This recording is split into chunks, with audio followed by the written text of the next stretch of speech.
SupplyTrust is a decentralized supply chain data management tool, and if it is used, supply chains become traceable, trackable, and thus trustworthy.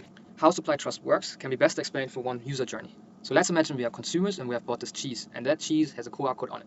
If we scan this QR code with our phone, we get immediately forwarded to SupplyTrust.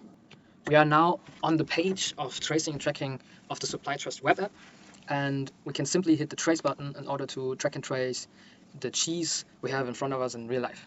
And under the hood, what SupplyTrust just did is resolving all the DID documents attached to that DID, and each DID document version represents one supply chain event that has happened to that cheese. So let's look at the first supply chain event that has happened to that cheese, which was the manufacturing event of the cheese. And we can see in the event metadata that these 3 machines were used to manufacture the cheese, and the manufacturing duration was about 4 minutes and 35 seconds.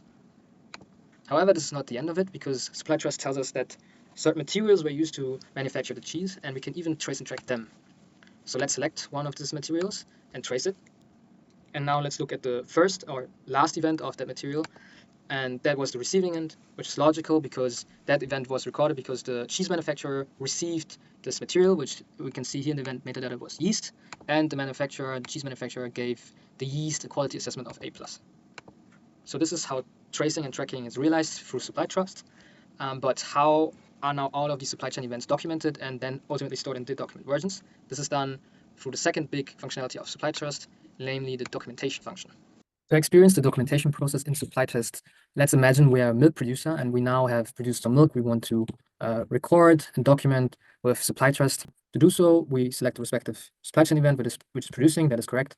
But we also need to describe the producing event.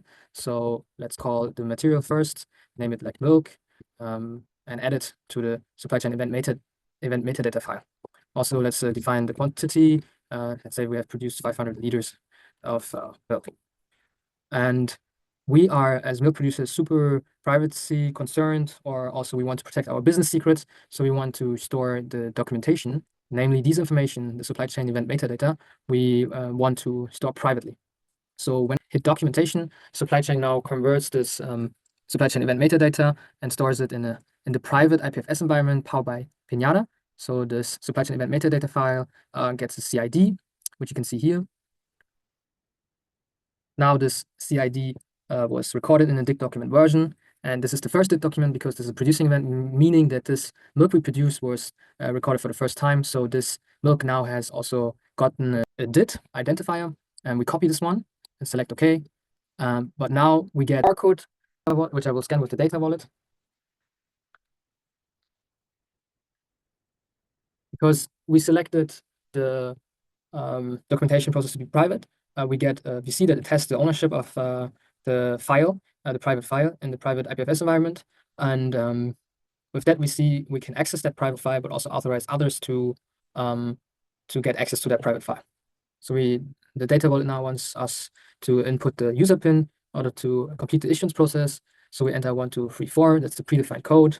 We get a data agreement and we accept it. And as a result, we have now successfully received the VC. All right, so we can now close this. And now we try to track the milk we just produced by entering its DID. And this time we see this little log indicating that this supply chain event metadata, the producing event, is private. So if we now want to see the private event metadata file, we need to perform verifiable presentation. Let's do so by scanning this QR code presented.